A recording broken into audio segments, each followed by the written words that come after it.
अल्हम्दुलिल्लाहि रब्बिल आलमीन वस्सलातु वस्सलामु अला सय्यिदिल अंबिया'i वल मुरसलीन। दरस हदीस रियादुस सालिहीन में हमें बाबु तौबा का ज़िक्र करती हैं। इसमें जो है 20 अहादीस हमें मुकम्मल कर चुके हैं। आज जो है 21वीं हदीस तौबा के बारे में हज़रत अबू सईद खुदरी रदी अल्लाह तआला अन्हु से रिवायत है। बनी इसराइल में एक शख्स था, उसने 99 कत्ल किया, यानी 99 लोगों को जो है उन्हें मर्डर किए। इसके बाद उसे निदामत आई, यानी उन्हें करे सो काम के ऊपर जो है उसे शर्मिंदगी महसूस हुई। तो उन्हें लोगों से पूछा कि इस दुनिया में सबसे बड़ा आलिम कौन है, मैं उससे जाकर मिलकर इस तौबा का कुछ, यानी इस मेरा काम का कुछ हल निकालना है। ये वो सोच कर जो है उन्हें लोगों से रब्ता किया। तो एक शख्स के बारे में, एक आलिम के बारे में बता दी। तो उस आलिम के पास जाकर ये शख्स ने कहा कि मैंने 99 कत्ल किया हूँ, क्या इसका कोई हल है, क्या अल्लाह ताला मुझे माफ़ फरमाता है? तो उस आलिम ने कहा नहीं, तेरा तौबा नहीं हो सकता। तो ऐसा उस आलिम ने बोला। तो इसे फिर गुस्सा आ गया, तो उस आलिम को भी कत्ल कर दिया। 100 जो है पूरा आदत पूरा किया, सेंचुरी मार दिया। फिर इसे निदामत आई, फिर लोगों से जो है सवाल करना शुरू किया कि यहाँ पे आलिम कौन है, बहुत बड़ा आलिम होना है, मुझसे रब्ता करना है, मुझे सवाल करना है, ऐसा बोल के। तो फिर लोग आज जो है एक शख्स के बारे में बता दिए हैं। तो वो शख्स जो है राहिब था, आलिम भी था। तो उस शख्स के पास जाकर इसने पूरा कहानी जो है दोहरा दिया और 100 कत्ल का पूरा जो है तज़किरा उसके पास किया। तो फिर सवाल करने लगा, क्या कोई हल है इसका? अल्लाह ताला क्या मेरी तौबा कबूल करता है? मैं कुछ कर सकता हूँ अल्लाह ताला के लिए, ताकि अल्लाह मुझे तौबा कबूल करे, मेरी तौबा कबूल करे? तो उस शख्स ने कहा, हाँ, तेरे और उस रब के दरमियान, यानी अल्लाह ताला के दरमियान कौन हाइल हो सकता है? बंदा और अल्लाह के दरमियान कौन हाइल हो सकता है? अल्लाह जिसका चाहे गुनाह माफ़ फरमाता है, जिसका चाहे अल्लाह ताला पकड़ फरमाता है। तो उस राहिब ने कहा, उस आलिम ने कहा, अलबत्ता तू एक काम कर, थोड़ी पास में नज़दीक में एक गांव है, एक बस्ती है, वहाँ पे कुछ इबादत गुजार सालिहीन बंदे हैं, तू उनके पास चले जा, उनके साथ इबादत में मशगूल हो जा। अल्लाह ताला हो सकता है तेरी तौबा को कबूल फरमाता है। और आइंदा कभी भी इस बस्ती की तरफ, यानी जो अब उन्हें छोड़ के जाता है, इस बस्ती की तरफ वापस ना आ, क्योंकि यहाँ पे जो है गुनाहों से भर गया है ये बस्ती, तो कभी भी यहाँ पे वापस नहीं आ। तो इस नसीहत के साथ उस शख्स को उस आलिम ने, उस राहिब ने भेज दिया। तो वो शख्स जो है वो सालिहीन के पास जाता है, उस बस्ती की तरफ आगे बढ़ता है। इतने में आधी दूर सफ़र करने के बाद उस शख्स को मौत आ जाती है, उस शख्स को मौत आ जाती है। अब उसके पास रहमत के फरिश्ते भी आती, अज़ाब के फरिश्ते भी आती, और वो बाहम झगड़ना शुरू करती, हमें ले जाती इसे, हमें ले जाती। तो रहमत के फरिश्ते बोलती, इन्हें तौबा की नीयत से वहाँ से निकला था, तो इसके दिल में निदामत थी, अल्लाह ताला की तरफ इन्हें रुजू लगाने वाला था, तो इसलिए हमें ले जाती इसकी रूह को, बोल को रहमत के फरिश्ते जो है बहस करना शुरू करते। अज़ाब के फरिश्ते ये बोलते, इसने दुनिया में एक नेकी भी किया करानी ने, एक नेकी भी करानी, तो अभी तौबा भी पूरा इसका मुकम्मल हुआ नहीं, तो हमें इसे ले जाते हैं बोल को अज़ाब के फरिश्ते झगड़ते। इतने में एक रिवायत के मुताबिक फ़रिश्ते जो है ये काम करती, एक रिवायत के मुताबिक अल्लाह ताला हुक्म देता है। जाहिर सी बात है, फ़रिश्ते जो भी करती हैं अल्लाह का हुक्म ही होता है।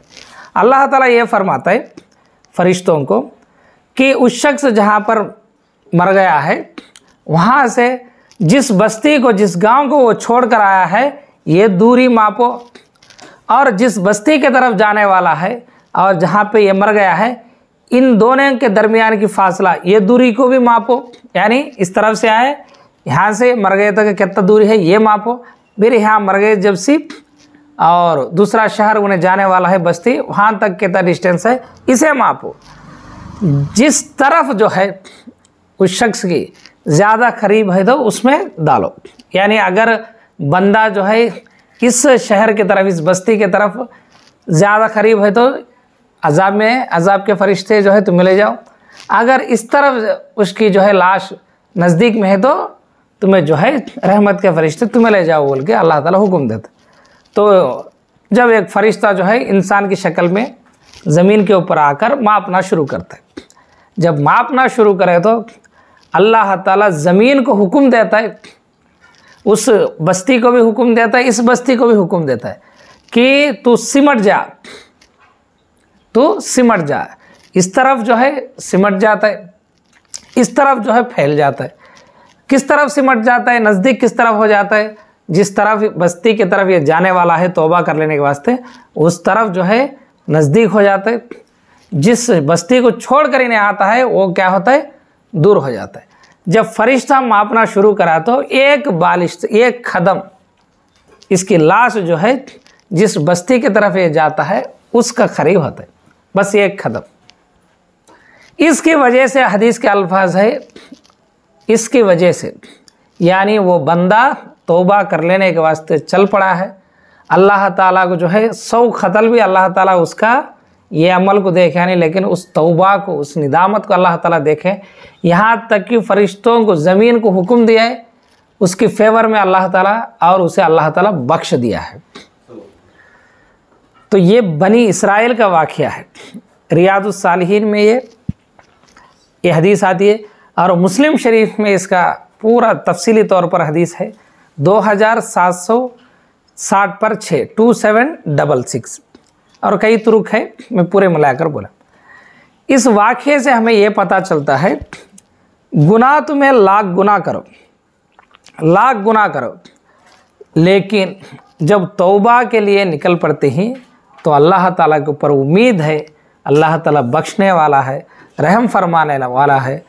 अल्लाह ताला हमारी तौबा को कबूल फरमाएगा इंशाअल्लाह ताला, और अल्लाह ताला हमारे गुनाहों को माफ़ फरमा देते। और दूसरी बात ये याद रख लेना है कि ये बार बार रिपीट होना नहीं, ये बार बार रिपीट होना नहीं। रिपीट होए तो भी किसी ना किसी एक दिन ऐसी तौबा कर लेना है, बस वहाँ पे ख़त्म करना है, तौबतुन नसूहा कर लेना है। ये तक पहले हमें बयान करे थे, यानी आइंदा वो गुनाह रिपीट करना नहीं। दूसरी बात, किसी को ये हक हासिल नहीं है कि तेरे गुनाह माफ़ होते नहीं, अल्लाह तो ये माफ़ करता नहीं, ऐसे अल्फाज बोलने किसी को भी ये हक हासिल नहीं। अल्लाह जिससे चाहे उसे माफ़ फरमाता है, चाहे वो बड़े गुनाह हो चाहे वो छोटे गुनाह हो। अल्लाह ताला कुरान में फरमाता है, अगर अल्लाह ताला यानी हदीस शरीफ में आते हैं, मुस्लिम शरीफ के हदीस है, अगर कबीरा गुनाहों से बचा जाए तो अल्लाह ताला सगीरा गुनाह को वैसे ही माफ़ फरमाता है, तुम्हारे वज़ू के ज़रिए माफ़ फरमाता है। एक नमाज से दूसरी नमाज जो है तुम्हारे गुनाहों को, सगीरा गुनाहों को माफ़ फरमाने का ज़रिया बनती है। एक जुमा से दूसरी जुमा, एक रमज़ान से दूसरी रमज़ान। और अल्लाह कुरान में भी फरमाता है तुम्हें बड़े बड़े गुनाहों से बच जाए तो छोटे गुनाह हमें वैसे ही माफ़ फरमाती। तो ये हमारे लिए अल्लाह ताला की बहुत बड़ी रहमत है। तो ये बात भी हमें इस हदीस से मालूम कर लेना है। और तीसरी बात इस हदीस से हमें ये मालूम होता है, सालिहीन यानी जो भी इबादत गुजार बंदे हती, अल्लाह के इबादत में मशगूल हती, उनके साथ जाकर बैठना, उनके साथ जाकर हमें भी इबादत में मशगूल होना, ये बाइसे रहमत हमारे लिए होता है। ये नहीं है कि हम ना इल्म आ गया है और जो है हमें बहुत बड़े हो गए, अब हमें अकेले हो जाती हैं, हमें अज्ञान से मिलते नहीं, ये ऐसा करना अच्छी बात नहीं। और दूसरी तरफ गुनाह करे, निदामत में है, फिर भी उसे मुंह दिखा सकता नहीं, इसे मुंह दिखा सकता नहीं, कौन क्या बोल लेते कि कान जाना कि, क्योंकि थोड़े बंदे क्या करते हैं, उन्हें भी इबादत की तरफ आते नहीं। जो कराए वो तेरा और तेरा रब का मामला, ना मुझे उसके बारे में फ़ैसला करने का हक़ है, ना तुझे उसके बारे में फ़ैसला करने का हक़ है। अगर तू फैसला करता है तो तू खुद खुदा होने की ख्वाहिश रखता है, चाहे वो बंदा हो या दूसरा मशवरा देने वाला हो, उसका अंजाम जो है वो अल्लाह ताला के पास है, तू क्या फ़ैसला करना ज़रूरत नहीं। तो ऐसे इबादत गुजार लोगों के पास हमें भी बैठकर उनके साथ हमें भी नमाज़ां पढ़ते हुए, उनके साथ हमें भी जिक्र करते हुए अल्लाह की याद में रहे तो हम पे अल्लाह ताला रहमत बरसाते हैं, तो हमारे भी इंशाअल्लाह ताला तौबा कबूल होती है। और इसके ये हदीस में हमें ये बात भी पता चलता है कि मरने के बाद हमारे आमाल के मुताबिक फ़रिश्ते जो है दो किस्म के आते, रहमत के फ़रिश्ते भी आते और अज़ाब के फ़रिश्ते भी आते। अगर हमें बहुत कबीरा गुनाहों में मरे तो, कुफ्र की मौत अगर कोई मरे तो अज़ाब के फ़रिश्ते आकर अज़ाब देती। अगर रहमत के फ़रिश्ते आना हो तो हमें अच्छे काम करना, नेको काम करे तो अल्लाह ताला हमको खबर में जो है रहमत के फ़रिश्ते के ज़रिए जन्नत की खिड़कियाँ खोल देता है, हमें खबर में आराम से जी सकते।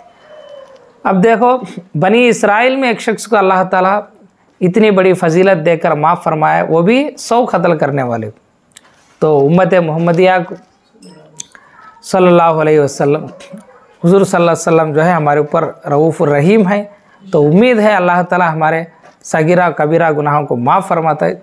हमें अल्लाह ताला से यही दुआ करती कि अल्लाह ताला सब लोगों के, मुसलमानों के पूरे तमाम लोगों के कबीरा और सगीरा गुनाहों को माफ़ फरमाए। अल्लाह ताला हमारे ख़ताओं से दरगुज़र फरमाए। अल्लाह ताला हमारे गुनाहों को माफ़ फरमा दे। अल्लाह ताला हमें बख्श दे। अल्लाह ताला हमें अज़ाब, ख़बर के अज़ाब से बचाए और जहन्नम के अज़ाब से बचाए, और अल्लाह ताला हमें जन्नत में दाखिला नसीब अता फरमाए। अस्सलामु अलैकुम वरहमतुल्लाहि वबरकातुहू।